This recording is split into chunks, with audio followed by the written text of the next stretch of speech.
We've been carrying these things around for nearly 20 years, and in that time, they've completely transformed our lives.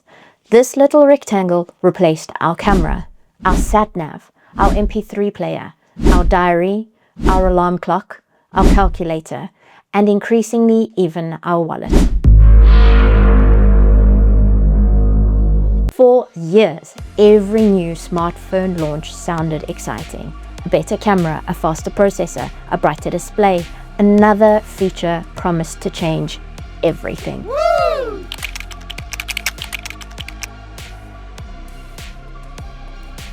With Samsung's newly launched Fold phone and Apple following suit, I found myself asking a completely different question. Not what's the next smartphone, but what comes after it.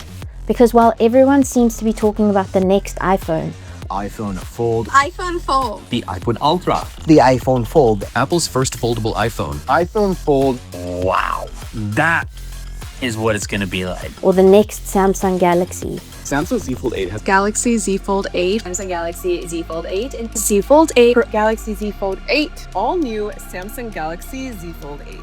something much bigger might be happening. And strangely, almost nobody is talking about it. Now, if you're new here, I'm Claire. I've been covering consumer tech for well over a decade. I've reviewed smartphones, interviewed the people who build them, attended product launches, and watched companies compete to convince us that this year's phone is the one worth upgrading to. For years, the question was always the same: what's new? But over the last year or two, I've started asking a different question entirely. What's next? Because once you stop looking at these stories individually and start joining the dots together, something really interesting begins to appear. AI, smart glasses, wearables, the return of dumb phones, longer upgrade cycles. On the surface, they seem like completely different stories.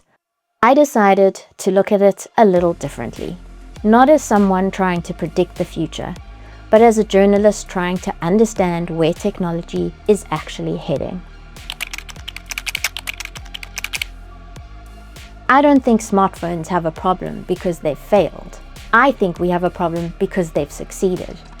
Today, almost everyone owns one. In the UK, smartphone ownership has reached around 96% of adults. Globally, there are billions of smartphone users. The smartphone has already won, and that's exactly where the challenge begins. Because if almost everyone already owns one, how do we persuade them to buy another? For years, the answer was simple: a better camera, a faster chip, a brighter screen, more storage, longer battery life. And don't get me wrong, today's smartphones are incredible. A modern flagship phone can shoot cinematic video, translate languages in real time, edit photographs using artificial intelligence, and fit more computing power into your pocket than entire rooms of computers once could. The problem is, most of us don't actually need much more than that. Think about your own phone for a second. When was the last time you upgraded because your old phone simply couldn't keep up anymore? Not because your contract ended, not because you fancied a new color, because it generally couldn't do what you needed. For many people, it's been years. In fact, the average replacement cycle has stretched to around 3.5 years. Yes, phones are more expensive. Yes, the economy plays a role, but I think there's something else happening. We've quietly entered the good enough era. A 3 or 4-year-old flagship phone still takes brilliant photos, still runs your favorite apps, still gets you where you need to go, still lets you pay for your shopping, still keeps you connected to the people who matter most. The latest phone might do all of these things slightly better, but for many people, the difference no longer feels life-changing. And that got me wondering, if smartphones have already become good enough, where does the next evolution, or maybe next revolution, happen? Inside the phone or somewhere else entirely? For the last 15 years, using technology has basically meant one thing: opening apps. Need directions? Open Google Maps. Need to send money? Open your banking app. Want to book a restaurant? Open another app. Order food? Another app. Shopping? Another app. Weather? Another app. Photos? Another app. Our smartphones became collections of tiny little destinations, each one solving a different problem. And we became incredibly good at navigating between them. But what if that's about to change?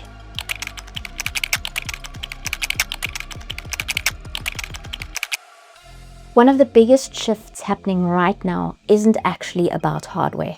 It's about software. More specifically, artificial intelligence. Now, we've all become used to hearing companies add the letters AI to absolutely everything. Sometimes it feels genuinely useful. Sometimes it feels more like marketing. But underneath all of that noise, there's a much bigger shift taking place. Until now, we've had to tell our phones exactly how to help us. Open this app, press this button, copy that, paste this, switch over here, compare these prices, fill in this form. Technology has waited for us. But AI is trying to flip that relationship completely. Instead of telling your phone how to do something, you simply tell it what you want. Imagine saying, find me a dog-friendly hotel in the Lake District next weekend under £180 a night, somewhere with great walking trails. Instead of spending 20 minutes jumping between booking sites, your AI assistant searches, compares, filters, presents the best options, and eventually it may even complete the booking for you. The important thing isn't the hotel, it's the interaction. You stopped navigating apps and started having a conversation. Now, before anyone panics, I don't think smartphones are disappearing next year. Far from it. We'll still watch videos, reply to messages, play games, take photos, browse social media. Screens aren't going anywhere. But if AI can increasingly organize, book, summarize, translate, recommend, and eventually complete tasks for us, does the smartphone slowly become less about doing everything and more about showing us what our AI has already done? That's a very different future. Now, if you've followed technology over the last couple of years, you've probably seen products claiming to replace the smartphone. The Humane AI Pen, the Rabbit R1, a handful of ambitious AI gadgets, and let's be honest, most of them didn't exactly set the world on fire. Some reviewers loved the ideas, others criticized the execution. Specific things that are supposed to set it apart from that. It's supposed to. But I think those products taught us something important. The problem wasn't necessarily the vision, it was the timing. The AI wasn't quite ready.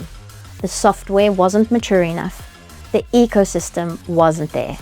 Sometimes a good idea arrives before the technology is ready to support it. And today, AI feels far more capable than it did just a year or two ago, which makes me wonder, maybe those early products weren't the future themselves. Maybe they were simply giving us a glimpse of where the industry wants to go. But if AI changes how we use technology, then the next obvious question is, what happens when we don't even need to look down at the screen anymore?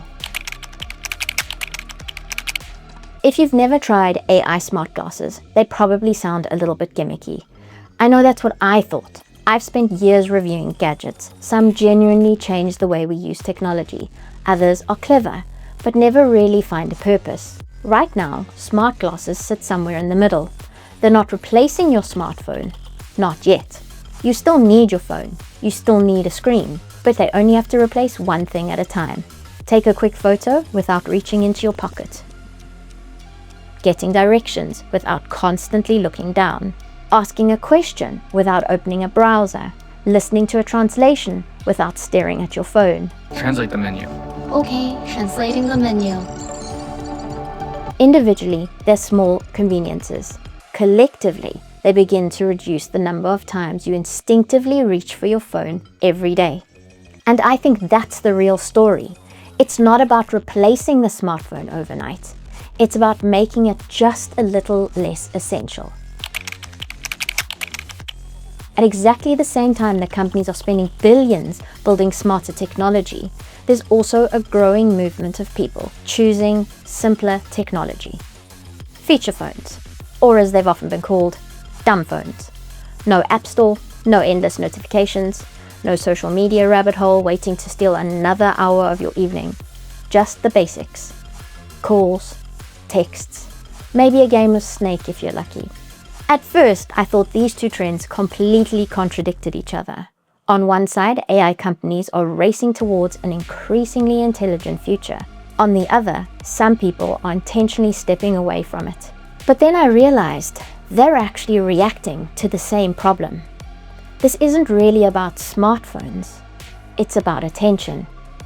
For years, we've assumed that better technology meant more features, more apps, more notifications, more reasons to pick up your phones. But now there's a growing conversation around digital well-being.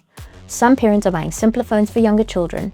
Some students choose feature phones during exam periods to reduce distractions.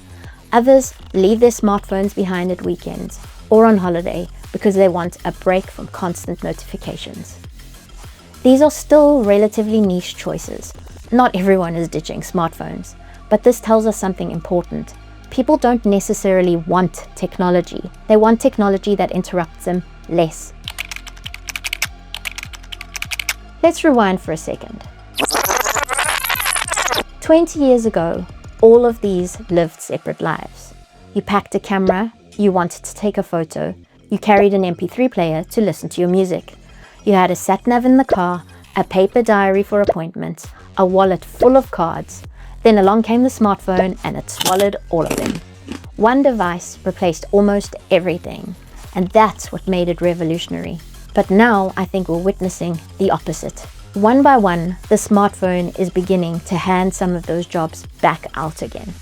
Your smartwatch tracks your health and lets you pay for your coffee. Some earbuds can translate conversations in real time or connect you to an AI assistant.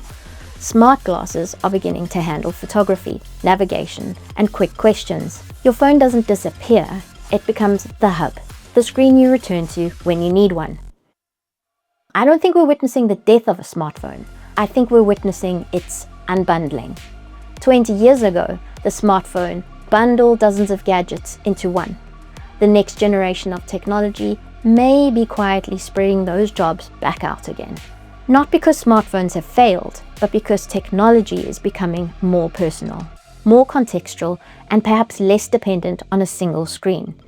And once I start looking at it that way, all those seemingly unrelated headlines suddenly made sense. They're not competing stories, they're different pieces of the same puzzle. They're all asking the same question. What should the next generation of personal technology actually look like? So where does all of this leave us? If AI is changing how we interact with technology, if smart glasses are beginning to take over some everyday tasks, and if more people are questioning their relationship with constant screen time, what happens next? Personally, I don't think we'll wake up one morning and decide we've finished with smartphones. Instead, I think we'll simply find ourselves reaching for them a little less. History tells us something important. New technology doesn't usually erase the technology that came before it. Desktop computers didn't disappear because the laptop arrived. Laptops didn't disappear because the tablet became popular. Tablets didn't disappear because smartphones got bigger and better. Each one found its place. Each one became better at different jobs. And I think smartphones are heading down that exact same path. Not extinction, specialization. For nearly 20 years, this one device became the center of our digital lives. It replaced almost everything else. But now it's beginning to share those responsibilities again. Not because it failed, because the world around it changed. AI doesn't need a screen. Wearables can do some jobs more naturally than a phone ever could. And people are becoming more intentional about when they want technology and when they don't. Honestly, I think that's a healthier relationship with technology. If someone offered you a future without constantly staring at your phone, would you embrace it? Or do you think the smartphone will still be at the center of our lives in another 20 years? Let me know in the comments. Don't forget to check out my box below and I'll see you next time.